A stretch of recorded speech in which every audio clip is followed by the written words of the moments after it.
সাপুরিয়া আমার বাইক তো বিষাক্ত এক সাপ কামড় দিছে, তো আপনার ব্যাপারে তো আমি শুনছি যে আপনি ভালো সাপুরিয়া সাপের বিষ টিষ তোলেন, তো আমার বাইক মনে হয় আপনি বাঁচাতে পারবেন না, কারণ বিষাক্ত সাপ কামড় দিছে।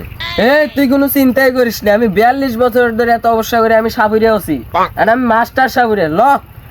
নন নন তাতে নন মরে গেল, শোধ করে নন।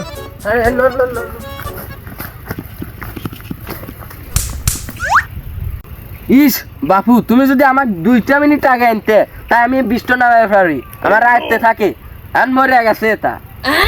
আচ্ছা, আপনি জানি কতদিন হলো সাধনা করে এই সাপুরিয়া হয়েছেন? ওই কথা আর কইও না বাপু, আমি পুরো 42টা বছর কষ্ট করে সাধনা করে আমি সাপুরিয়া হচ্ছি। খুব কষ্ট হয়েছে তাই না? আর আপনি যে করেন ও মরে গেছে, আরে ও তো মরিয়া যায় না, ও তো ঘুম পাইতেছে, আর যাক সাপ কামড় দিছে ও তো বাড়ি। হুমুন্দি কয় গিরা